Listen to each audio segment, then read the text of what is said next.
بدقسمتی سے ہماری سوسائٹی نارمل ہو ہی نہیں سکی کبھی، کیونکہ حالات ایسے رہے.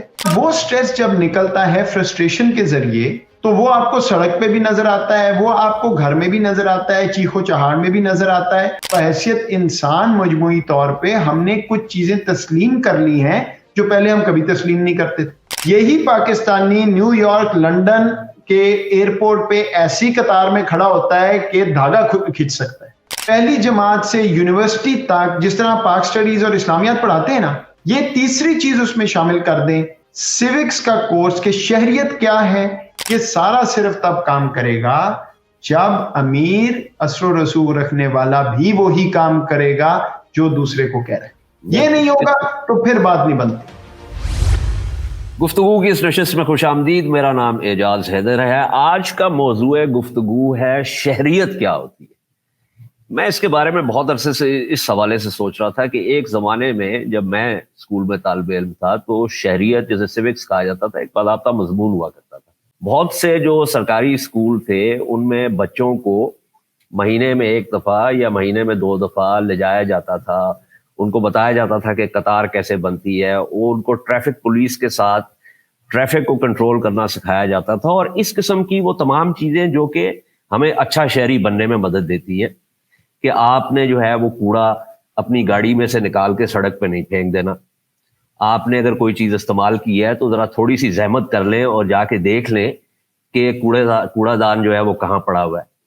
آپ اگر موٹر سائیکل پہ ہیں تو یہ کسی حکیم نے آپ کو نہیں کہا کہ آپ نے موٹر سائیکل چلاتے ہوئے پاؤں زمین پہ نہیں لگانے. یعنی اس کا مطلب یہ ہے کہ آپ نے ہر حوالے سے اشارہ توڑنا ہے تاکہ آپ کو موٹر سائیکل روکنا نہ پڑے.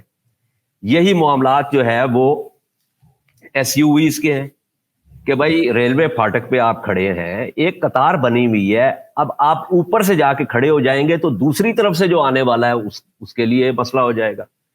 پھر آپ کسی سے پوچھیں کہ میاں تم یہ حماقتیں کیوں کر رہے ہو، تو آگے سے اس کا جواب یہ ہوتا ہے کہ جی تسی کون میں نے پوچھنے والے، وہ یو ٹو آسک می. تو یہ ایک تو میں یہ جاننا چاہتا ہوں کہ یہ جو ہمارے ہاں ایک بدتمیزی کا جو طوفان جو کھڑا ہو چکا ہے، اس کی کیا وجوہات ہے. کیونکہ ہم نے دیکھا یہ ہے کہ جسے پائٹزم کہتے ہیں نا یا ریچولزم کہتے ہیں، اس میں تو بڑھاوا ہوتا چلا گیا اور اخلاقیات جو ہے وہ نیچے گرتی چلی گئی ہیں اور اس میں شریعت کا بھی بیڑا غرق ہو گیا. تو میں نے سوچا کہ پچھلی گفتگو میں نے ڈاکٹر معید یوسف کو مدعو کیا تھا تو میں نے ان کو ایک وارننگ بھی دے دی تھی. میں نے کہا کہ ذرا آپ سے میں شریعت کے حوالے سے بھی بات کروں گا. اور میرے ذہن میں ایک چیز اور بھی تھی کہ جو نیشنل سیکیورٹی پالیسی تھی قومی سلامتی کی، اس کے اندر شہری کے اوپر نا ایک شہری کو ایک اکائی کے طور پہ لیا گیا تھا کہ شہری جو ہے اس کی زندگی، اس کا تحفظ، یہ تمام چیزیں بہت اہم ہیں. تو میں نے سوچا کہ اس سے اب شہری کی بات تو ہو گئی لیکن تھوڑی سی شہریت کی بھی بات ہو جانی چاہیے. تو آج میں نے دوبارہ مدعو کیا ڈاکٹر معید یوسف کو اس موضوع پہ بات کرنے کے لیے. اور معید بہت شکریہ. شہری اور شہریت کا آپس میں گہرا تعلق ہے، اسی لیے میں عام طور پہ ایک اصطلاح جو ہے وہ ہو گئی ہے عوام. حالانکہ عوام کی اصطلاح جو ہے وہ میرے حوالے سے غلط اس لیے ہے کہ اس کا جو اپوزٹ ورڈ ہے وہ ہے خاص، یعنی ایک عام آدمی ہے اور ایک خاص آدمی ہے. حالانکہ اصولی طور پہ تمام لوگ جو ہے وہ اس ملک کے شہری ہیں. تو میں اس لیے شہری کا لفظ استعمال کرتا ہوں. I've got a problem with this term عوام. تو ذرا اس سے شروع کرتے ہیں کہ ہمارے ہاں شہریت کا فقدان جو ہے اس کی کیا وجوہات. شکریہ اعجاز. کوئی راکٹ سائنس نہیں ہے زیادہ، دیکھیں نا آپ خود ہی تو کہہ رہے ہیں کہ آپ کو پڑھایا جاتا تھا کہ قطار میں کھڑے ہونا ہے، آپ کو بتایا جاتا تھا کہ اصول فالو کرنا ہے، پھر پڑھانا بند کر دیا. تو آسمان سے تو سیکھ کے کوئی نہیں آیا. اچھا وہ چیز کچھ دیر چلتی رہی کیونکہ ایک جنریشن تھی ماں باپ کی جنہوں نے وہ پڑھا لکھا ہوا تھا، جو سمجھتے تھے. کچھ پاکستان کے وہ حالات دیکھے ہوئے تھے جس میں اس طرح فری فار آل جنگل کا قانون نہیں تھا. تو جب وہ جنریشن بھی آہستہ آہستہ فیڈ اوے ہوئی تو جو ان کے بچے آئے وہ اس میں امرسڈ نہیں تھے، ان کو وہ ٹریننگ نہیں ملی ہوئی تھی. اچھا پھر ماں باپ جتنی مرضی ٹریننگ دے دیں،